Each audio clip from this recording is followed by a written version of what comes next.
I'm wondering if there's any so the music biz full of glamour and full of just like superstars.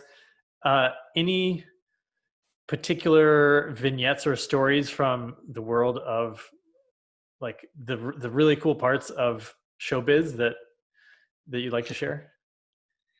You know, it's not what everybody thinks, especially it might have been in like the 60s and the 70s. We've seen those movies, right? Almost Famous or, whatever.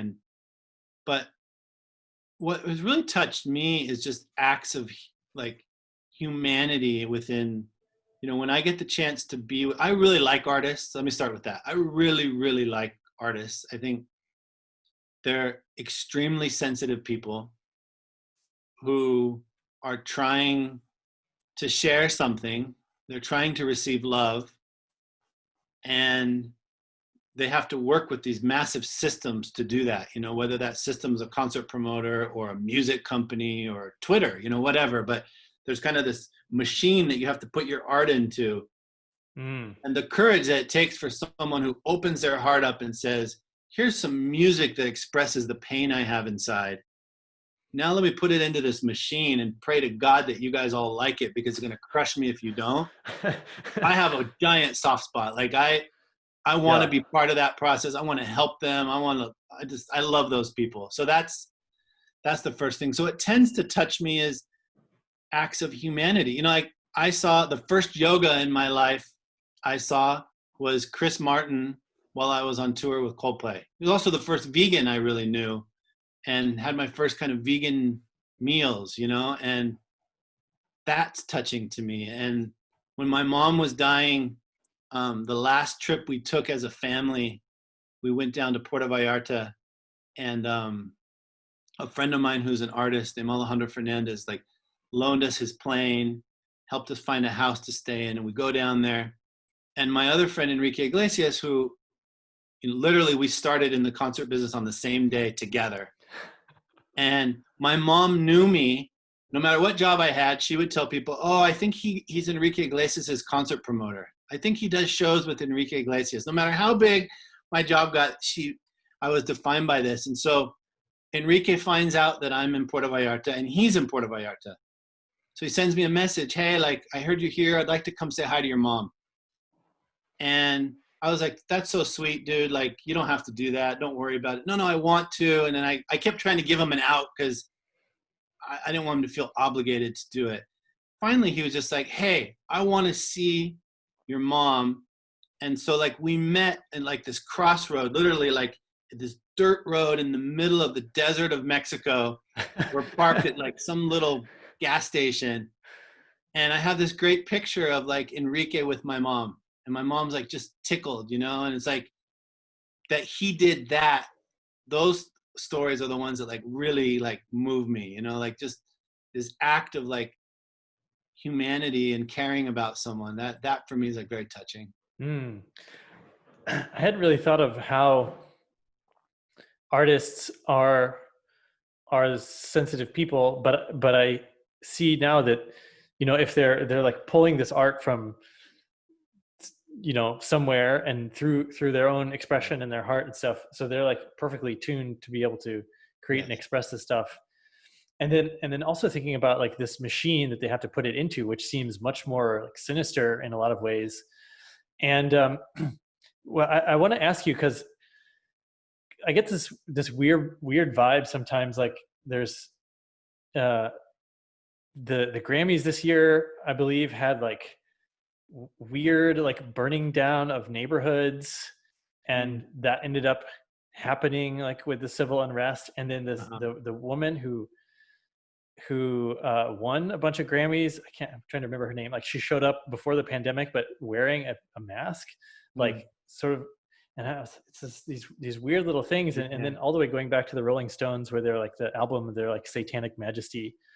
And I'm wondering, like, what's with this weird symbolism in the music biz, and sort of like, I know there's symbolism and things when you do a live show, you're trying to create some impact. I'm wondering if you could just talk about like what's going on here. Well, first I go back to something you said. I don't think the machine is sinister.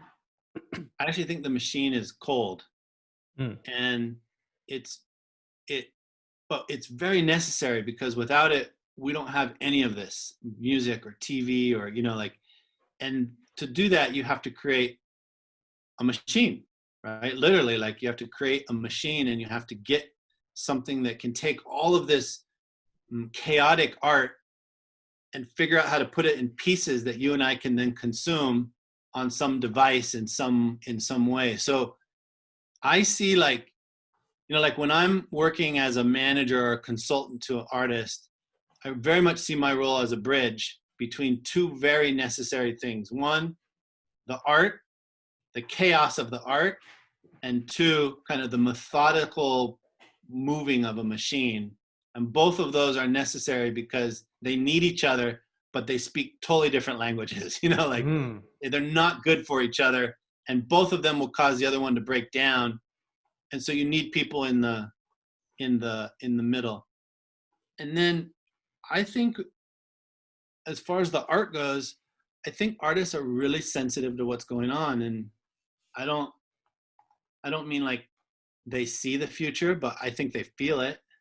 Mm. I think you think about a human being who is capable of attracting 20,000 people to spend a couple $100s of their hard-earned money on a ticket, to drive an hour to a venue, to stand in really long lines, to get searched, to go into a place where there's 20,000 people, and then to drive home. It's like a huge undertaking that, like, we wouldn't do this for like a mattress, or, like, if I told you, hey, to get a mattress, you got to be like, yeah, stop it. Like, I'll buy it on Amazon is the only way I'll do it, kind of. So I think artists are really attuned, and they're also very attuned to pain, because what is being expressed through art is always a way of saying, do you love me now? Like, I don't think, yeah, I think pain is being expressed through art, and I think artists are looking for love, and that's why you're on a stage with 20,000 people, because you want that level of love. And they can take 20,000 people and make them sing as one. So there is a really special tuned instrument there in that artist that can feel things that you and I just don't Mm. feel. I'll tell you a quick story. I was at the Jimmy Kimmel show with an artist, and he was doing his sound check, and he hears something in the monitor. And this happens all the time. And the guy who's running the production says the sound's not there, and the singer says the sound is there, and the sound's not there, and the singer is there. Now the singer's getting upset because he can hear something that's driving him batty that no one else can hear. And I realized in that moment, one, I knew he was right, and he was. They eventually found what the sound was. But I realized in that moment, wow, he doesn't turn that off when he comes off stage. He is always sensitive to things that I have no idea exist. And so there is this thing going on where, like, some of us are sensitive to things. And then I think if we get in touch with it, most of us are sensitive to something, which is what makes us special at what we do. But artists in this, and going back to your original question, I just think artists are feeling into the pain of this time. Mm. It's kind of a bleak, dark, burny, fiery time that we're living in. And so I think it makes sense that you have a lot of imagery that reflects that. That was And a long answer, but I would even wonder if they're like so sensitive that they're perhaps predicting the future in some sense, yeah, like through the collective unconscious. yeah. What is it that you think you're sensitive to? Like, if artists are sensitive to these emotions, what's your sensitivity power?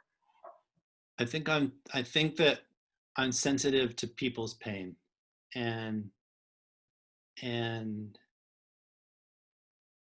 and then how we can take steps together to move through life, without pushing that pain away. And so I think people that are around me feel comfortable being open and honest and expressing their pain, and then you know and then I'm very good at getting things unstuck. Like my wife teases me, like when we go for walks in the mountains after a rain and water will pool, Mhm. almost subconsciously I will pick up a stick and unpool the water so that it keeps flowing, because I really like flow. If I see a bell hanging somewhere, I ring the bell because somehow the air feels stagnant to me and I want it to flow. And so that's why I think I'm attracted to artists, because what I want is that creativity to flow.